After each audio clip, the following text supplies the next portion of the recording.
같은데요. 아무래도 이 작품이 영화를 모티브로 만들었다 보니까 작품을 선택하는 데 있어서 영화에 대한 느낌도 상당 부분 작용을 했을 것 같거든요. 어떤 분이 김동영 배우님? 제가 하겠습니다. 글쎄, 이 비스티 보이즈를 영화로 기억하시는 분들도 꽤 있으실 거고, 네, 저는 영화로 거의 제가 7번을 넘게 본 것 같아요. 사실 되게 흥미로웠죠, 배우들한테. 특히 남자 배우들한테는 되게 흥미로운 소재이기도 하고, 경험해보지 못한 어떤 영역이다 보니까 도전해보고 싶기도 하고, 그런 사실 소재여서 마음이 확 끌렸었죠, 흥미도. 그리고 이게 뮤지컬로 올라갔을 때 과연 영화처럼의 어떤 리얼리티를 좀 더 줄 수 있을까 이런 고민도 했었는데, 어떻게 보면 이런 개츠비와 이렇게 또 새로운 인물들을 더 투입시키고 각각의 스토리를 이렇게 만들어서 이렇게 짜여진 시나리오를 딱 읽었을 때는 정말 남자 배우로서는 꼭 한번 해보고 싶은 그런 작품이더라고요. 어떤 역할이든지. 그래서 사실 역할을 가리지 않고 그냥 이 작품에 되게 임하고 싶은 그런 마음이었습니다. 네, 감사합니다. 네. 제가 오늘 이 시간 전에 배우분들한테 간단하게 사전 인터뷰를 할 기회가 있었는데요. 그때 배우분들한테 여쭤봤을 때 작품을 선택하게 된 이유 중에 다른 것들도 많았지만 이 작품이 창작 초연이기 때문이다라는 이유를 꼽으신 분들이 굉장히 많았어요. 아마도 배우분들한테 창작 초연이라는 것에 대한 매력이 되게 크게 다가오시는 것 같은데 구체적으로 어떤 것인지 여쭤볼게요. 김종고 배우님. 저요? 창작 초연이 매력이 주는 매력. 네. 저는 이 작품 처음 창작 초연을 했었거든요. 이 작품이 처음이며 정식으로 공연되어진 작품에서. 근데 일단은 제가 하는 게 정답이에요. 일단 비교 대상이 없고 제가 하는 게 정답이어서 그게 너무 유리하더라고요. 너무 좋았어요. 여태까지는 이 기존에 있었던 작품들, 했던 작품들을 제가 답습하는 입장에서 공연을 했었는데, 그때는 기존에 있었던 이미지나 기억들이 있어서 그것들과 비교되거나 혹은 그때 그림이나 그런 것들 상상하시는 분들이 많아서 그게 정답도 아니고 이게 정답도 아닌데 그게 정답인 것처럼 돼서 저는 정답이 틀리는 그런 사람이 되는 것 같은 기분을 든 적이 있었거든요. 근데 이 작품에서는 그런 기분이 전혀 안 들더라고요. 그래서 창작 초연 이게 진짜 좋구나. 일단은 제가 하는 게 정답이고 제가 하는 재현이가 진짜 재현이잖아요. 누가 뭐라고 했어요? 제가 만들었는데. 그리고 이 작품이 뭐 허술하다는 얘기는 아니지만 처음에 단단한 작품이 아니었었어요. 같이 대화를 나누고 같이 인물에 대한 고민을 하고, 그래서 진짜 가공의 인물을 만들어가는 상황이어서 그거의 재미가 굉장히 컸어요. 네. 그래서 창작 초연이 너무너무 재밌는 것 같아요. 네, 그런 매력이 있는 반면에 창작 초연이기 때문에 또 부담감 또한 컸을 것 같아요. 안재홍 배우님 어떠셨어요? 예, 아주 컸습니다. 부담감이 크냐고 물어보신 거죠? 네. 네, 감사합니다. 네. 뭐 많이 컸어요. 아무래도 창작 초연이다 보니까 형이 말하는 것처럼 제가 하는 게 정답일 수도 있는데 아니 그게 아니라 누구나 그런 생각 하셨을 것 같은데 공연이 이제 막 일주일 남고 3일 남고 하루 남고 내일이 공연이고 이렇게 되는데 일주일만 더 있었으면 좋겠다, 2주일만 더 있었으면 좋겠다, 그런 생각을 많이 했던 것 같아요. 아무래도 창작 초연이다 보니까 만들고 만들어도 하는 사람 입장에서는 물론 보시는 분이 그러실 수도 있지만 많이 부족했던 것 같아요. 그래서 우리에게 조금 더 많은 시간이 있었으면 하는 그런 생각을 많이 했고, 그리고 형이 말씀하신 것처럼 우리가 하는 게 정답이니까 라고 생각할 수 있으니까 아무래도 이 작품을 처음에 어떻게 선보일 것인가 라는 것에 대한 부담감이 좀 많이 컸었던 것 같아요. 감사합니다. 네, 제가 회사에서 비스티보이즈라는 작품을 한다는 얘기를 들었을 때 남자 배우들로만 구성이 되어 있고 모든 배역이 트리플이다라고 하셔서 굉장히 설레었거든요. 근데 크리에이티브 팀에서 역할 중에 재현을 제외하고 나머지 캐릭터는 다 외모를 보고 뽑을 거다라고 말씀을 하셨어요. 그래서 실제로 그렇게 뽑았다고 하시더라고요. 그래서 모든 배우분들이 이 말에 동감하시는지 궁금합니다. 네, 제가 좀 한 말씀 올리겠습니다. 저는 전혀 동감하지 않고요. 재현 배우도 얼굴을 뽑았다고 생각하고. 네, 제가 하고 싶은 얘기는 재현 배우를 제외했다는 게 저는 왜 그랬는지 이해가 잘 안 돼요. 그리고 다른 친구들도 그 캐릭터에 잘 맞는 사람들을 뽑은 거지 외모를 중심으로 뽑은 것 같은 생각이 들긴 하네. 그렇습니다. 저는 적극 동의할 수 없어요. 네, 알겠습니다. 네, 아무래도 오늘 제작 과정에 대한 관객과의 대화다라는 안내가 나가서 그런지 저희 연습 과정에 대한 문의가 굉장히 많으셨어요. 저희 연습 일지에 보면 서로 역할을 바꿔서 리딩을 하는 시간도 있었다고 했는데요. 그게 어떤 의미를 주는 연습인 건지 또 이거 외에 또 다른 재밌는 연습 방법들이 있었는지 궁금합니다. 네, 제가 얘기할게요. 네. 굉장히 뚫어지게 쳐다보시죠. 일단 내 대사에 밑줄을 치고 내가 해야 될 역할을 계속 이렇게 외우고 상황을 받아들이고 그렇게 해야 되는 게 기본 출발이긴 하지만 사실은 내가 이 대사를 이 상황에서 내가 왜 해야 되는지를 알려면 내 말이 나오게끔 상대방이 뭔가를 해주기 때문에 내가 나가는 거거든요. 그래서 상대방의 대사를 바꿔서 한번 읽어보는 작업을 했었어요. 상대방이 어떤 마음으로 나한테 이렇게 던지는지 그걸 알아야 내가 그래서 내 캐릭터 알렉스는 민혁이는 뭐 재현이는 준호는 승우는 왜 이게 이렇게 나가는구나 라는 것들 좀 더 관계에 대한 문제도 있고 해서 굉장히 좋은 방법이거든요. 그 상대역과 바꿔서 리딩을 해본다는 거는 그런 방법으로 리딩을 또 해봤었고 그리고 또 그뿐만이 아니라 워낙 바쁘신 배우분들이 많아서 어쩔 수 없이 바꿔서 읽었던 상황도 있었어요, 솔직히. 네. 그리고 다른 재밌는 방법이라고 하면 글쎄요, 즉흥 비슷하게 했었던 대사, 뭐 대본 다 잊어버리고 상황만 가지고 민혁이 투입 해가지고 들어가. 앞으로 너 이렇게 해야 돼. 그것만 가지고. 마담 너도 그거 받아봐.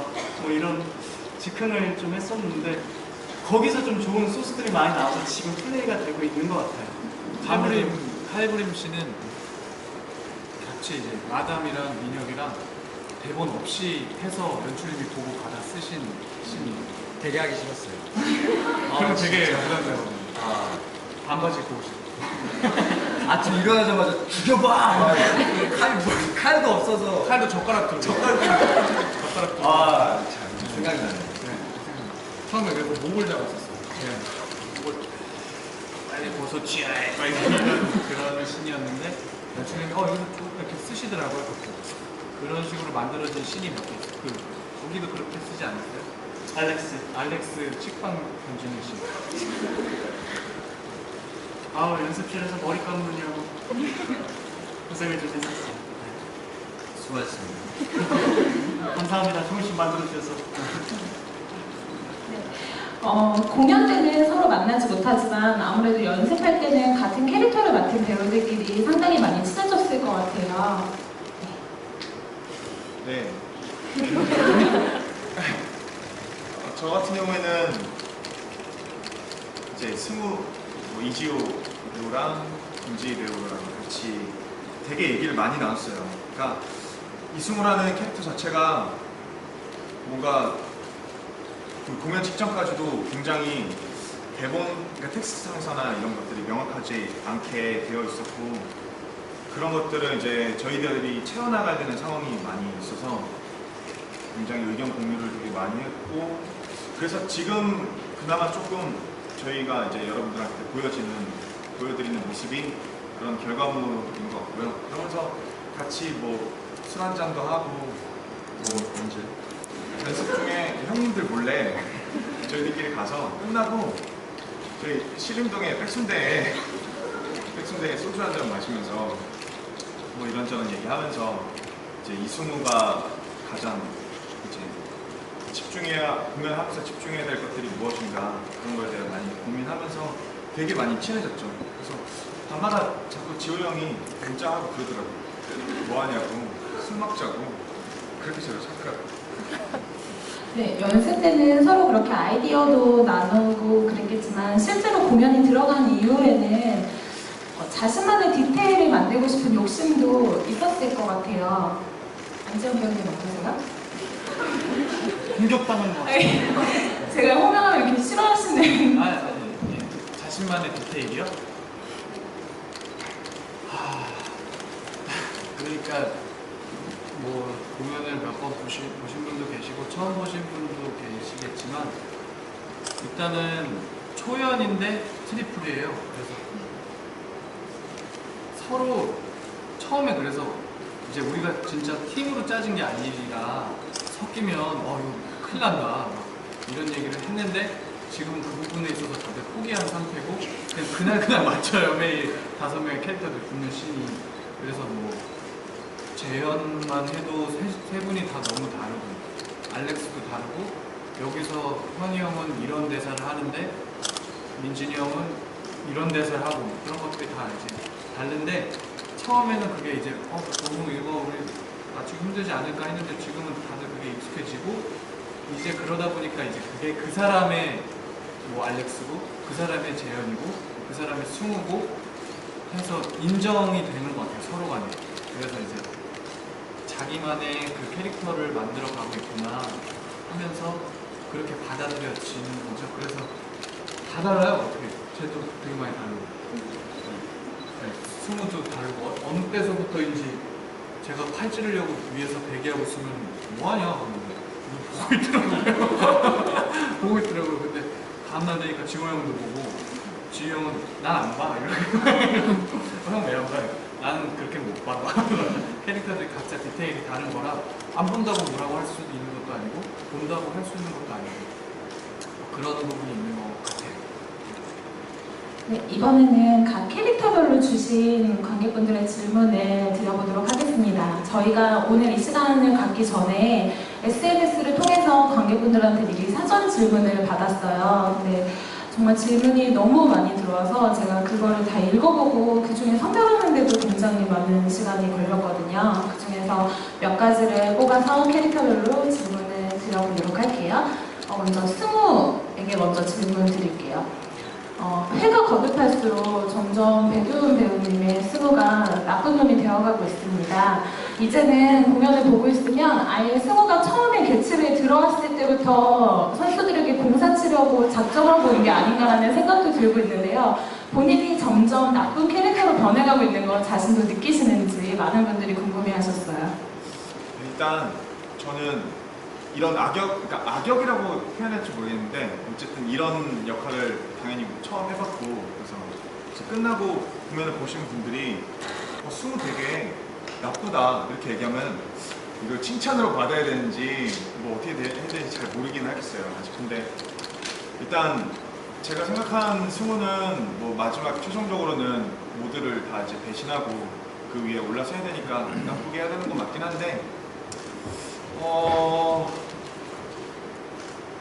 요즘 사실 근데 좀 반대로 좀 고민을 하고 있어요. 제가 좀 너무 과하게 나쁘게 하나? 물론 그렇게 생각하지 않으시는 분들도 계실지 모르지만 약간 좀 너무 나쁘게 하는 거에 제가 치중한 건가 이런 생각이 들긴 하는데 그래서 저도 뭐 아까 디테일 뭐 이런 거 얘기하셨던 게 사실 그런 행동으로 많이 좀 달라진 모습을 보이려고 생각을 했었어요. 그래서 마지막에 막 박수 치는 이런 것들이나 뭐 담배 피면서 난간에 이렇게 비벼 끄고 뭐 이런 것들을 많이 생각을 해봤는데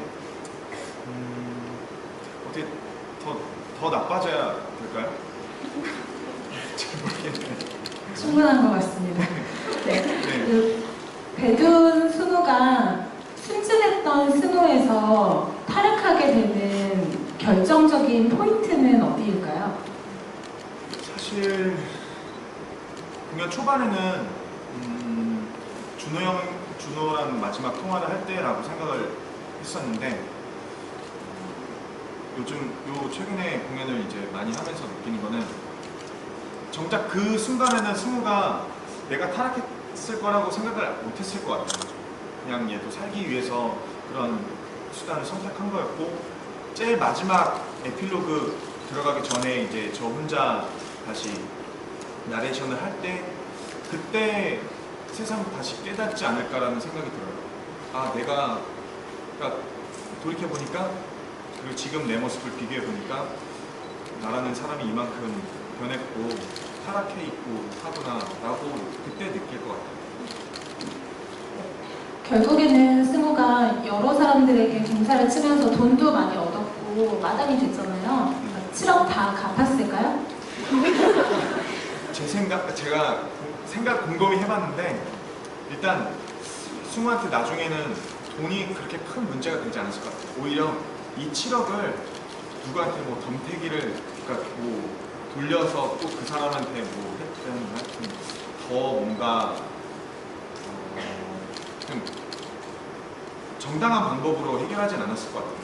그러니까 이 선을 넘는 순간부터는 나한테 7억이라는 돈이 생겨도 그 7억을 내가 굳이 또 안 갚는 방법을 또 찾아내서 뭔가 만들었을 것 같고 결과적으로는 갚긴 갚았겠죠. 정말 나쁘네요. 그런 눈으로 보시죠. 네, 다음 준호에게 질문 드릴게요. 준호는 정말 힘들었을 것 같아요. 연습 기간에 지원이 없었잖아요. 지원이랑 붙는 장면이 가장 많았는데 일단은 가장 많은 분들이 질문해 주셨던 게 준호와 지원이 도대체 어떻게 만나고 왜 헤어지게 됐는지 가장 궁금해 하셨고요. 그리고 마지막에 준호가 지원이랑 함께 떠날 수 있었다면 준호는 정말 행복했을까라는 질문들을 많이 보내주셨어요. 준호의 꿈에서 짧게 나오는데 어린 시절 만났어요. 어린 시절 만났고 정말 어릴 때 사랑하고 다들 첫사랑도 있을 거예요. 그렇게 사랑했고 그런데 너무 어리고 또 가난했고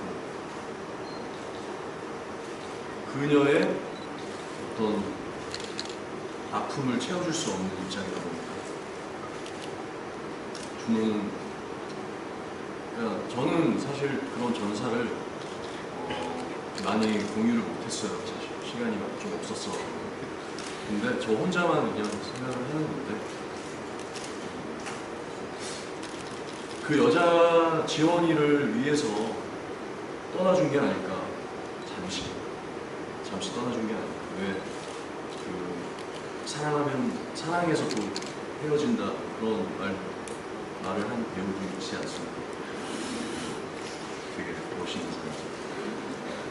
뭐 그런 의미가 아니었을까요? 그래서 계속 마음속에 두고 있었던 거죠, 지원이를. 그러니까 그렇게 라인을 잡다 보니까 마지막에 지원이와 함께 떠났다면 정말 행복했겠죠, 준호한테. 그렇지만 어떤 결말이냐고 저는 사실 말씀을 못 드리겠는데 제가 그걸 알아버린다면 연기가 힘들어질 것 같아요. 그냥 저도 사실 물음표를 띄워놓고 있지만 저는 그냥 마냥 행복할 것 같아요. 너무 좋을 것 같아요. 네.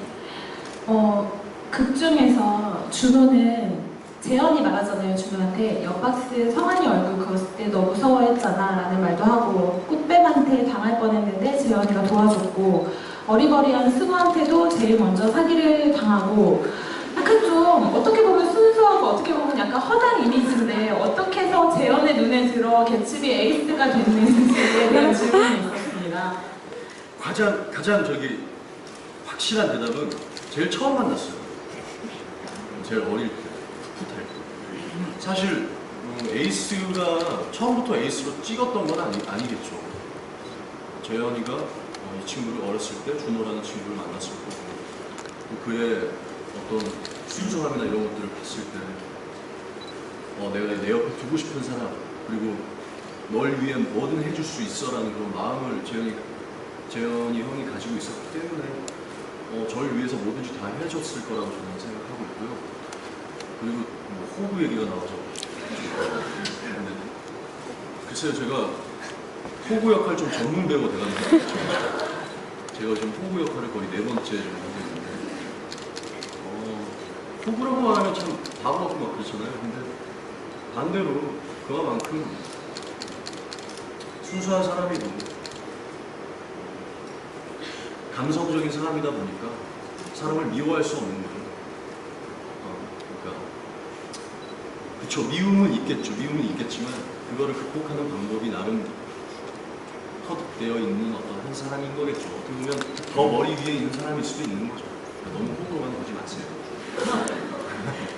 그 웃음 뭐예요? 네, 마지막 질문 드릴게요.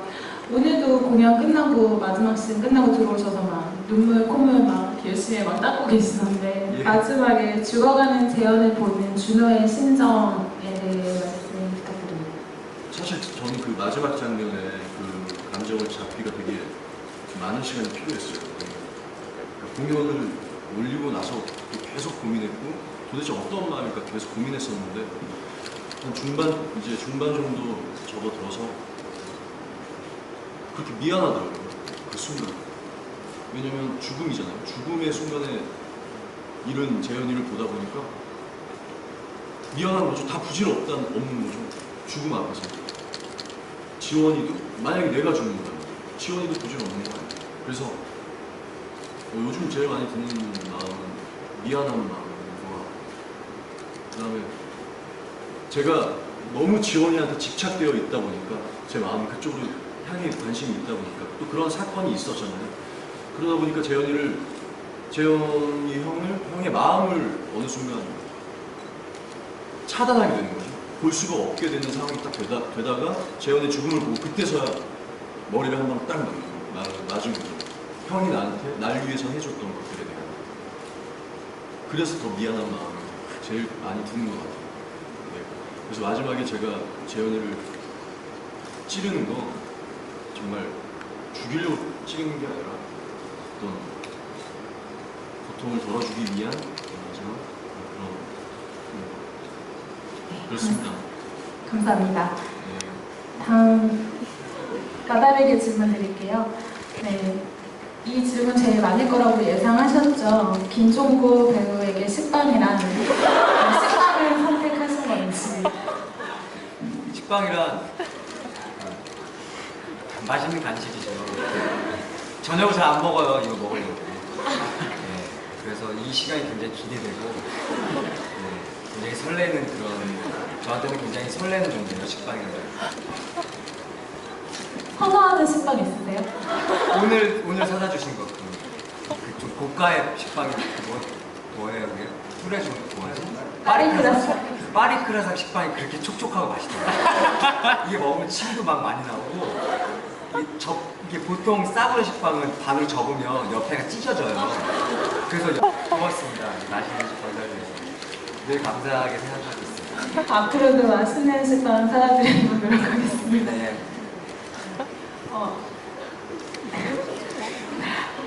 나에게 식빵이란 설레입니다. 네. 감사합니다. 네.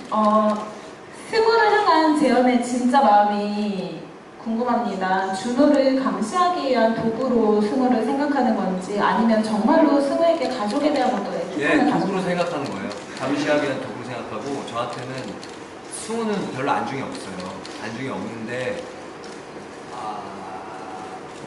나중에 그가 되게 유치한 사람이에요. 지 마음 안 든다고 계속 꼬장 부리고 계속 찡얼찡얼거리고 투정 부리고 그런 사람인데 그래서 마음에 안 드니까 그래 네가 에이스 해라. 네가 에이스 열받아가지고 화나가지고 그런 사람이고 뭐 특별히 얘가 더 좋아가지고 에이스 시키거나 그런 건 없어요. 저한테 소중한 사람들은 이 사람들이고 승우는 그렇게 많이 소중하지 않습니다. 진짜 되게 미안한 얘기인데 가족이잖아. 되게 미안한 얘기인데 이미 너무 늦게 들어왔어. 별로 안 중요해요. 그렇다면 재현에게 지원은 어떤 의미일까요? 지연이도 비슷해요. 지연이도 그냥 얘를 잡고 있을 도구의 하나의 도구 수단. 재현이가 굉장히 나쁜 사람이에요. 제가 생각했을 때 되게 좋은 사람이고 착한 사람, 막 예쁘게 포장하고 싶지는 않아요. 그 연출님이랑 처음에 작품을 만들 때, 재현의 캐릭터를 만들 때, 저 이 작품을 보고 그 찝찝함, 막 그런 마음이 들게 관객들이 돌아갔으면 좋겠다라고 말씀하시더라고요. 근데 저는 예쁘게 재현을 포장하고 싶진 않습니다. 지연이도 그냥 하나의 도구예요. 준호, 제가 제일 사랑하는 준호를 붙잡아 둘 수 있게끔 하는 그런 도구라고 생각해요. 재현이 죽는 그 순간에 자기를 배신한 선수들의 이름을 하나하나 불러요. 심지어 자신을 찌른 사람이 알렉스잖아요. 네. 그걸 재현은 알고 있을까요? 그 죽을 때 마담의 심정은 어떤 거였까요? 아, 심정이요? 죽을 때 심정? 상상해야 되나, 그 심정을? 그거 별로 안 좋죠. 안 좋고 너무 외로워요. 되게 외로운 사람이고 너무 외로우니까 진짜 외로운 사람이라서 이 사람들과 같이 있으려고 그 지랄들을 하는 거예요. 막 얘 이거 하는 것도 단지 그런 이유가 없어. 그냥 같이 있고 싶어서. 딴 이유가 없어. 그냥 뭐 포장하고 그런 게 아니라 그냥 같이 있고 싶은 이유 하나예요. 근데 그게 받아들여지지 않으니까 그래서 결국엔 죽음까지 오고 뭐 알렉스가 저를 찌르고 안 찌르고는 저한테는 그렇게 중요하지 않아요. 그냥 정말 심한 고독감? 막 이런 게 찾아왔을 것 같아요. 고독감이 모르겠어요. 그냥 그러잖아요. 내가 나만 개새끼냐고. 내가 뭘 그렇게 잘못했 저는 잘 모르겠어요. 내가 뭘 그렇게 잘못했는지. 같이 있고 싶어서 같이 있자고 얘기하는 건데 어떻게 그럼 같이 있지 말자고 얘기해야 되는 거예요. 그래 되게 단순해요. 재현이 그런 거 없어요. 그래서 그거 하는 좀 고독한 사람, 외로운 사람 그거라고 생각해요. 저는. 네. 다음 민혁이에게 질문 드릴게요. 제가 질문 진짜 많이 들어왔다고 말씀드렸는데 민혁이한테는 질문 대신 민혁이 얼굴 어떡해요? 라는 말이 제일 많이 들어왔어요. 정말 어떡하죠? 배우가 되고 싶어 했는데 일단은 배우 관련된 질문 먼저 드릴게요. 유명한 배우가 되면 포스트바에서 일했던 경력이 나중에 자신한테 굉장히 치명적인 독이 될 수 있잖아요. 근데 민혁이는 그 부분에 대해 미리 생각하지 않았던 걸까요? 아니면 그런 부분에 대한 관심이나 이런 게 없었던 걸까요? 제 생각엔 제가 생각하는 민혁은 생각도 안 했고 관심도 없을 것 같아요. 그냥 배우가 되고 싶은 어떻게 보면 배우도 되고 싶고 더 스타가 되고 싶은 브라운관 또는 텔레비에 나오고 싶은 마음에 선택한 게 배우였는데 내가 폭발하면 뭔 상관이야. 지금 배우를 하고 있으면 좋지 라는 생각이 강하지 않았을까라고 생각해요. 제가 생각한 민혁은. 그래서 막 그렇게 계산 안 했을 것 같아요. 그렇게 계산하는 친구였으면 공사를 안 당하겠죠. 네. 마담이 민혁이한테 너 개츠비에서 일하는 거 정말 좋아했잖아 라는 말을 해요. 근데 공연을 보다 보면 유독 극중 인물들 중에 민혁이만 처음부터 마담한테 정이 없고 마담을 싫어하는 것처럼 보여지거든요.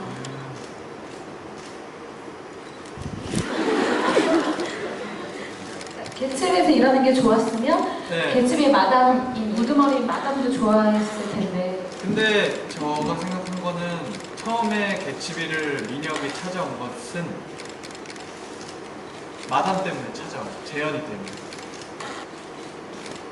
그리고 그 수많은 시간이, 그러니까 에필로그가 그 처음 만났을 때라고 치면 재현이 때문에 왔어요.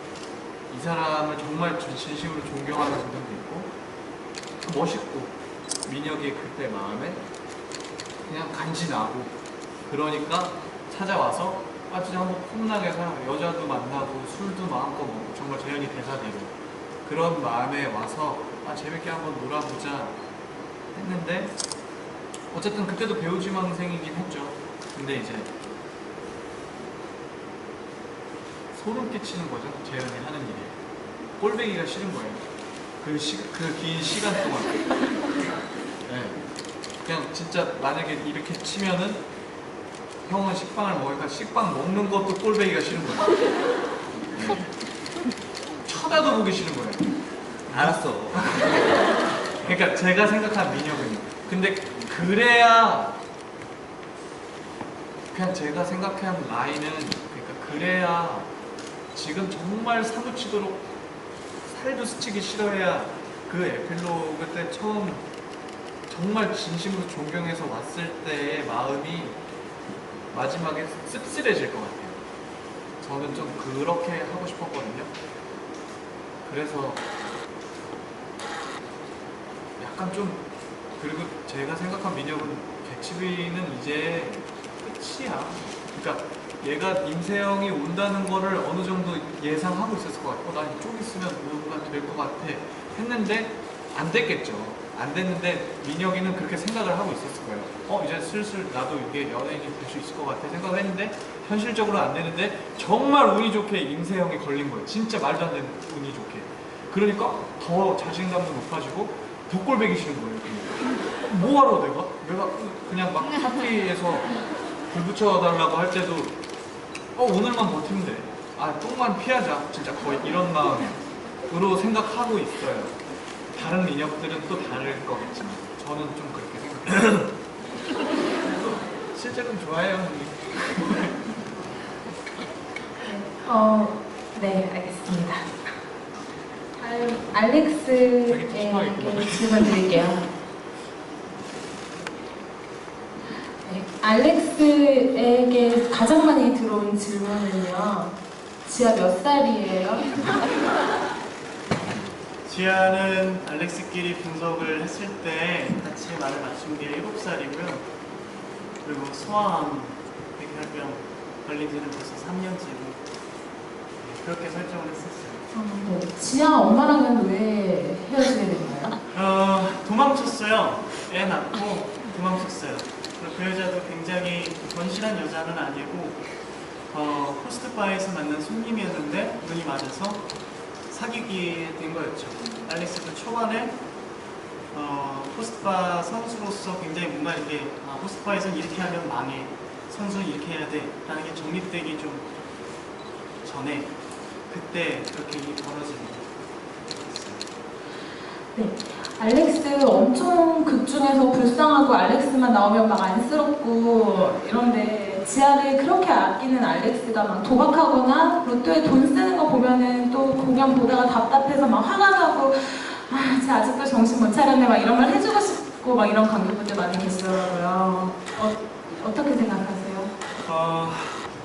알렉스라는 사람은 우리 주변에 그런 친구들이나 그런 사람이 분명히 있어요. 본인이 뭔가를 나 이걸 하고 싶어.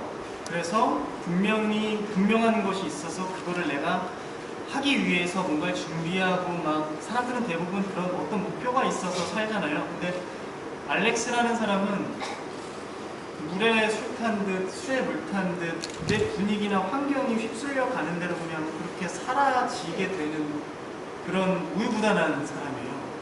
그러니까 보통 보면은 중고등학교 때 이렇게 소위 날라리, 깡패 이렇게 일찍부터 그렇게 하는 애들 보면 처음부터 깡패가 좋아서 나 깡패가 될 거야 라고 하는 애들이 있는 게 아니라 막 친구들끼리 그냥 담배 피고 싶고 술 먹고 싶고 막 그렇게 하다 보니까 사람들이 그렇게 부르는 거거든요. 그럼 내가 약간 그런 거네. 약간 이렇게 되고 꿈이 없는 그냥 욕망만 쫓아서 그때그때 편하고 즐겁고 이런 것만 쫓다 보니까 사라지게 되는 인생을 사는 우유부단한 사람이라 알렉스가 마지막에 마담을 찌를 결심을 하게 된 이유에 대해서 궁금해하시는 분들도 굉장히 많이 계셨어요. 알렉스가 처음으로 책임감이라는 거를 살면서 느낀 게 지아 때문인데 평생 살아오면서 그렇게 막 욕망 쫓아서 놀고 즐기고 그런 것들이 평생 쌓인 것들도 여기에 이렇게 있고 그리고 지아에 대한 책임감도 이제 생기기 시작한 거죠. 인간이기 때문에 딸을 보면서 본능적으로. 그런데 이제 마담이 사실은 그게 어떻게 보이실지 모르겠지만 마담들하고 얘기한 것도 마담이 살짝은 어떻게 보면 유도하는 거예요. 본인이 원하는 목표를 위해서 준호를 잡기 위해서 그 여자애를 죽이라고 나한테 지원이를 죽이라고 이렇게 한 거였는데 사실 그 명령을 듣고 두 가지 마음이 드는 거죠. 딸을 살려야 되니까. 그리고 내 마음이 그렇게까지 생각이 빡 하고 들어오게 만든 건 마담이 나를 강하게 프레스를 했기 때문에 넌 정말 모멸감을 주잖아요. 그렇게까지 했던 형이 아닌데 본인의 그 마음 원하는 것을 취하기 위해서 거기에 약간 욱하는 그런 것도 있고 남자로서 사람으로서의 자존심의 것도 있고 딸에 대한 책임감 때문에도 있고 이거는 진짜 둘 다 버릴 수 없는 인간의 욕망 중에 베이스라고 생각해요. 두 가지 때문에 사실은 마담의 작업을 하려고 했었는데 승우한테 전화가 온 거죠. 형, 내가 돈 줄게. 네. 노래 중에 승우가 알렉스한테 전화했다고 하잖아요. 그게 사실은 그 내용이에요. 형, 내가 본인도 또 이제 이용을 하는 거죠, 저를. 그 돈 내가 줄 테니까 마담 죽이는 거 어때? 했을 때 사실 거기서 갈등은 그다지 많이 안 했을 알렉스라는 사람은. 왜냐면 마담은 누가 봐도 여기서 이렇게 친하게 지내는 거는 먹고 살고 즐기기 위해서인 거고 그 사람이 하는 것들은 우리가 느끼기엔, 내가 느끼기에, 알렉스가 느끼기엔 너무 좀 없어질 거면 친구의 와이프, 친구가 사랑하는 여자를 죽이는 것보다 친구의 행복보다는 마담을 죽이는 게 나으니까. 네, 계속 분위기가 자꾸 무거워지는 것 같아요. 네, 관객과의 대화를 하게 되면 시간이 너무 빨리 지나가는 것 같아요. 지금도 굉장히 짧은 시간이었던 것 같은데 너무 긴 시간이 지나버렸네요. 오늘 여기 오신 분들 중에 아직 궁금증이 덜 풀어졌다 하시는 분들 질문 몇 가지만 받아볼게요. 저번 관대를 보니까 2층에서도 질문해 주셔서 오늘 2층에도 마이크 준비했으니까 혹시 질문 있으신 분들은 손 들어주시기 바랍니다. 네. 안녕하세요. 이거 뮤지컬상의 결말 말고도 각자 생각하고 원하는 결말이 따로 있으신지 궁금합니다.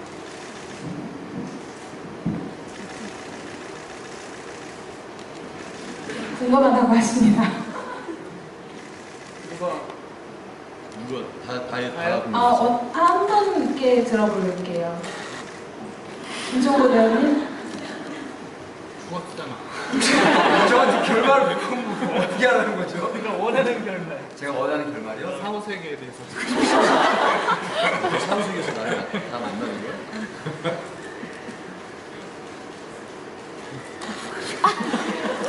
제가 사실 원하는 건 그냥 같이 있는 거예요.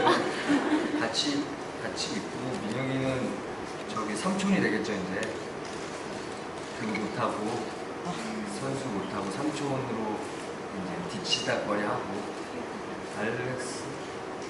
알렉스는 돈을 주겠죠. 돈을 주고 평생 종처럼 부려먹겠죠. 얘가 얘 몇 대 때릴 것 같아요. 그렇게 살지 말고. 근데 그렇게 넘어가는데 얘가 안 풀리잖아요. 얘 관계는 얘는 여자를 그건 고정 불변이. 얘는 여자를 만나야 되는 애고 나는 여자를 주면 얘는 보내지는 애고 둘의 원하는 욕망이 다르잖아요. 얘는 여자를 만나고 싶은데 만나서 떠나고 싶은데 저는 떠나면 안 되게 하는 욕망이 다르니까 결국에는 결론은 이거예요. 저는. 그래서 제가 원하는 결론을 가졌어요. 그래서 저는 제가 원하는 결론을 이렇게 놔가지고 마땅히 다른 결론을 생각해 본 적은 없어요. 이거밖에 없을 것 같아요. 이 작품 이렇게 펼쳐놓고 있다가 예전에는 이런 결론이 있어요. 얘가 얘를 찌르고 얘가 날 찌르고 다 죽고 나중에 얘 혼자만 살고 뭐 이런 거 있었거든요. 진짜로 있었어요. 연습도 했어요. 처음에 누가 찍었지? 처음에 알렉스가 찔렀어. 알렉스가 지원을 주기로 하고 재현한테 공 받아서 지원을 주기로 하고 민혁이가 눈이 돌아서 절 찌르고 민혁이 와요. 찔르러 오고 네. 그리고 준호가 준호가 마무리. 마무리를 하고 네. 준호가 의리. 그리고 제가 모든 사람한테 칼이 맞았었어요. 그런 씬이 있었어요. 근데 기분이 더럽더라고요. 근데 이게 제일 좋은 것 같아요. 그냥 깔끔하게. 네. 저는 이 결론이 제일 좋습니다. 네, 감사합니다. 혹시 또 다른 질문 있으신 분 계세요? 네. 저는 오늘 처음 봤는데 그렇구나. 창작 초연이니까 아무래도 캐릭터를 구축하는 과정에서 배우님들이랑 연출님들끼리 이렇게 같이 의논을 많이 하셨을 테지만 그 캐릭터에 몰입을 해서 이 신을 다 이해를 하기는 힘드신 컨셉이 아니셨을 것 같아요.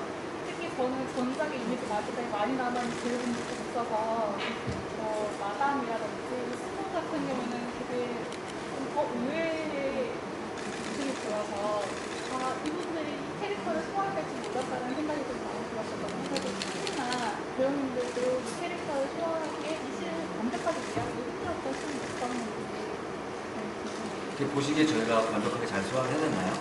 제가 보기에는 좀 예전의 이미지가 다 없어서 다행입니다. 성공했네요. 일단 성공한 걸로 감사하고.